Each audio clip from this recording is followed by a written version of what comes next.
the book was very difficult to write. It took me a very long time to research because I didn't really know what my argument was. I sort of jumped into a big swimming pool of literature and books about culture, books about fascism and culture, books about the theory of modernism. It was a nightmare to research. And then gradually a picture emerged and an argument emerged very slowly. And I think that makes the book very difficult. That makes the book very difficult to read because it's actually very dense and it's full of quotations and references. But I needed the length to work this through because it's really two books. The initial question was, what is the relationship between fascism and culture? And then, what is the relationship between fascism and modernist art? And I found these were really complicated questions because fascism, by many people, is seen as anti-culture and anti-modern. And I actually saw in both the fascist and the Nazi regimes enormous cultural activity, which couldn't just be dismissed as propaganda. Except in the sense propaganda, propagating the faith, propagating a belief, de fide propaganda, yes. It was testimony expressing a new faith. So I found it necessary to make it really into two books. The first book, the first 6 chapters, are rethinking the idea of culture, modernism and modernity, and exploring the idea that what we call modern culture is actually really two things. A lot of modern culture is destroying traditional culture. And then there's new forms of experimental culture which are trying to put meaning back into the world, putting beauty back into the world, putting spirit back into the world. So once I defined modernism as the attempt to put meaning back into the world, I could then look at fascism and Nazism as political attempts to create entirely new systems to put meaning back in the world.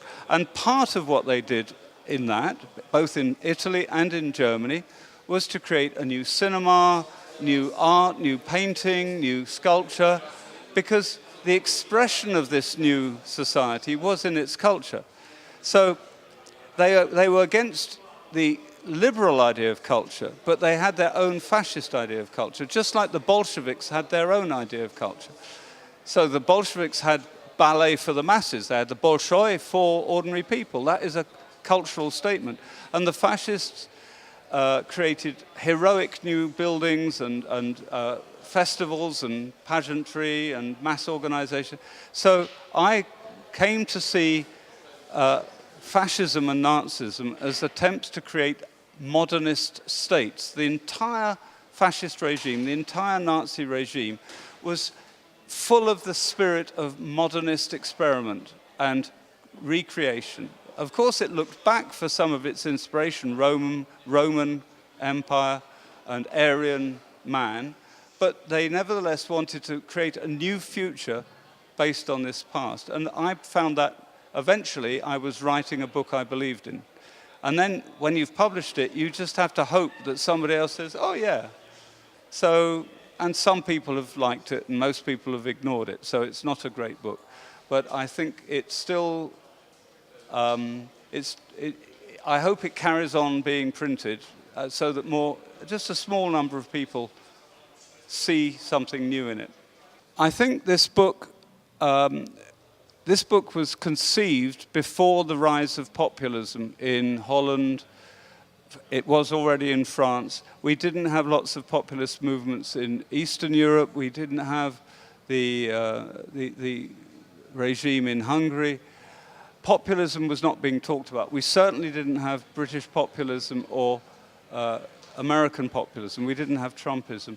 I think now, if somebody was trying to make sense of the world in 2017, they would find one element in what is driving populism. And what is driving populism is this experience of modernity as chaos, as loss of meaning, as loss of identity, as the need to find something bigger than you to believe in. And I think that drives many things in the modern world. It drives Putinism, it drives terrorism, it drives right-wing populism, it drives the fanaticism with which some people embrace their nationalism.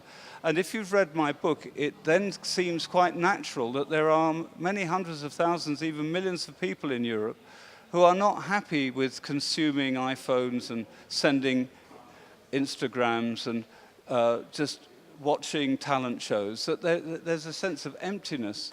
And one of the good things about my book is it makes people look at the brilliance of Friedrich Nietzsche. Friedrich Nietzsche in the late 1880s was saying there is a big cultural crisis in Europe. It doesn't look like it, but God is dead, and there is going to be a terrible long-term problem for people being alive when God is no longer here. Well, I think he would look at our modern consumerist culture with the Starbucks and the online shopping, and he would say, there you are, that's what they've done. They haven't created great heroic myths, they've created shopping.